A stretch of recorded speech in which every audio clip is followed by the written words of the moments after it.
আপনি এমন কোনো জিনিস বাড়ির মধ্যে কিনে আনলেন যার মধ্যে দিয়ে নেতিবাচক শক্তি আপনার বাড়িতে প্রবেশ করলো। কেউ হঠাৎ করে আপনার বাড়িতে প্রবেশ করলো, তার সাথে নেতিবাচক শক্তিটা আপনার ঘরে নিশ্চয়ই প্রবেশ করলো, ফলে কিন্তু সেই নেতিবাচক শক্তিটা আপনার ঘরের মধ্যেই রয়ে গেল। আপনি বাইরে বেরিয়েছেন, ভালো গিয়েছিলেন, কিন্তু আসার সময় কিন্তু আপনি কোনো নেতিবাচক শক্তি সঙ্গে করে প্রবেশ করলেন আপনার সংসারে। আপনি বাইরে থেকে কোনো জিনিস কিনে এনে এমন স্থানে সেটিকে রাখলেন যার ফলে কিন্তু সঠিক স্থানে রাখার না কারণে আপনার সংসারে নেতিবাচক শক্তি অতিরিক্ত পরিমাণে বৃদ্ধি পেল।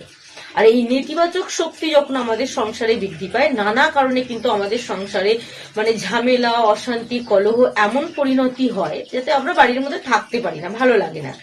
তো বাস্তুদোষের কারণেও কিন্তু আমাদের সংসারে নেতিবাচক শক্তি বৃদ্ধি পায়। তো আপনি যদি ফিটকিরি দিয়ে এই কাজগুলো করতে পারেন, অত্যন্ত শুভ বলে মনে করা হয়। ফিটকিরি দিয়ে যদি কয়েকটি কাজ যদি আপনি ভক্তি এবং শ্রদ্ধা, বিশ্বাসের সাহায্যে করতে পারেন, আপনার মধ্যে যে নেতিবাচক শক্তি রইল, আপনার সংসারের মধ্যে যে নেতিবাচক শক্তি প্রবেশ করেছে, কারো আসার মাধ্যমে, কোনো জিনিস কিনে আনার মাধ্যমে, আপনি বাইরে থেকে ঘরে প্রবেশ করার মাধ্যমে, বা ভুল স্থানে কোনো জিনিস রাখার কারণে এই নেতিবাচক শক্তিগুলো কিন্তু আপনি নিজে থেকেই বাড়িতে বসে দূর করতে পারেন, শুধুমাত্র ফিটকিরির সাহায্যে। এছাড়াও একটি শব্দ উচ্চারণের মাধ্যমে আমরা আমাদের মধ্যে অতিরিক্ত পরিমাণে পজিটিভ শক্তিটাকে বাড়াতে পারবো। শব্দটি হচ্ছে ওম। এই ওম শব্দটি সারাদিনে যখন ইচ্ছা, যেখানে ইচ্ছা, সেখানেই কিন্তু আপনারা জপ করতে পারেন।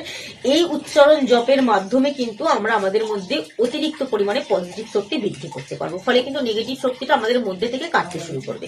এবার ফিটকিরির কিন্তু অতিরিক্ত ব্যবহার আছে, তার মধ্যে কিন্তু আমি 4-5টা ব্যবহার আপনাদের বলবো, খুব মনোযোগ দিয়ে শুনবেন এবং অতিরিক্ত পরিমাণে বিশ্বাসের সঙ্গে কিন্তু এই কাজগুলো করবেন। বিশ্বাস থাকলেই কিন্তু আপনি জীবনে সফলতা অর্জন করতে পারবেন এই কয়েকটি কাজের মাধ্যমে। আপনি প্রতিদিন যখন স্নান করবেন, স্নানের জলে কিছুটা পরিমাণ ফিটকিরির গুঁড়ো মিশিয়ে যদি স্নান করতে পারেন, আমাদের মধ্যে থাকা নেতিবাচক শক্তি দূর হয়, পজিটিভ শক্তি আমাদের মধ্যে প্রবেশ করে। এটি আপনি 1 মাস করবেন। এবার আপনি যদি 1 মাস প্রতিদিন ঘর মোছার জলে যদি ফিটকিরির গুঁড়ো মিশিয়ে ঘর মুছতে পারেন, তাহলে কিন্তু আমাদের সংসারের মধ্যে থাকা নেতিবাচক শক্তি দূর হয়। ধরুন আপনার বাড়িতে আপনি এমন একটা জিনিস কিনে এনেছেন বা এমন স্থানে রেখেছেন যার ফলে আপনার বাড়ির মধ্যে নেতিবাচক শক্তি বৃদ্ধি পেয়েছে। আগে আপনার সংসারে কোনো সমস্যার সৃষ্টি হতো না, কিন্তু ওই জিনিসটা কিনে আনার পরে কিন্তু আপনি বুঝতে পারছেন সেই জিনিসটা কিনে আনার পর আমাদের সংসারের মধ্যে অতিরিক্ত পরিমাণে নেগেটিভ শক্তি বেড়ে গেছে। তখন তো আর আপনি ওই জিনিসটা বাড়ির বাইরে ফেলে দিতে পারবেন না। তখন কি করবেন?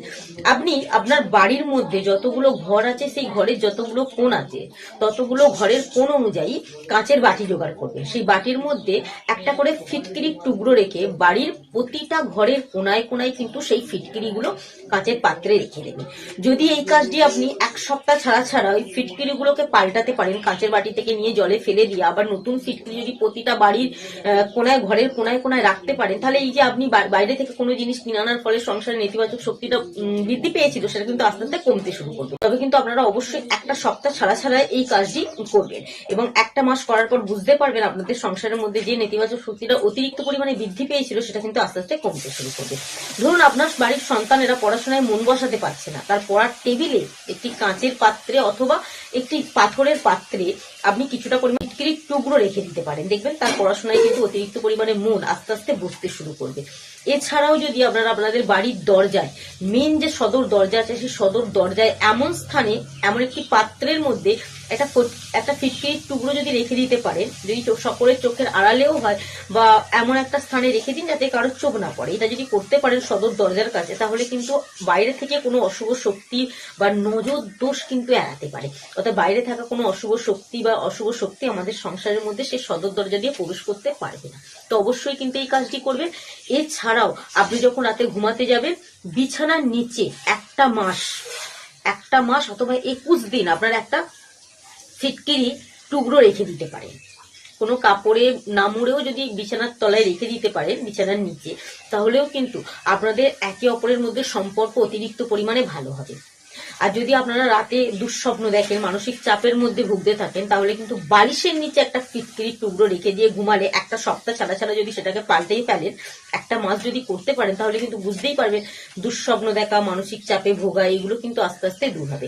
আর এগুলো কিন্তু আমাদের সবই হয় বাইরে থাকা নেতিবাচক শক্তির সংসারে প্রবেশ করলে, গ্রহদোষ বা বাস্তুদোষের কারণে। বাস্তুদোষ কখন সৃষ্টি হয় জানেন তো?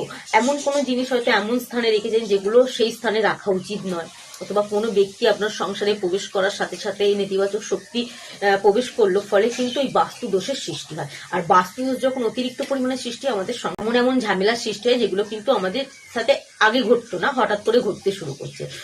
আপনি যদি আপনার বাড়ির বাথরুমে একটা পাত্রে ফিটকিরি রেখে দিতে পারেন, সকলের চোখের আড়ালে বা এমন স্থানে রাখবেন, তাহলে কিন্তু ওই বাথরুম থেকে যে বাস্তুদোষের সৃষ্টি হয় সেটা কিন্তু আস্তে আস্তে কমতে শুরু করবে। এছাড়াও আমাদের জীবনের মধ্যে থাকা নানা বাধা যদি আপনারা দূর করতে চান, কারণ আমাদের জীবনে এমন এমন বাধার সৃষ্টি হয় যার ফলে কিন্তু আমাদের জীবনে আমরা সঠিক পথটা নির্বাচন করতে পারি না। জীবনের সঠিক বাধা দূর করতে আপনার বাড়ির সদর দরজার উপরে কিন্তু একটি কালো কাপড়ে ফিটকিরি বেঁধে যদি ঝুলিয়ে দিতে পারেন সদর দরজার উপরে, তাহলেও কিন্তু আমাদের জীবনে থাকা নানা রকম বাধা দূর হয়।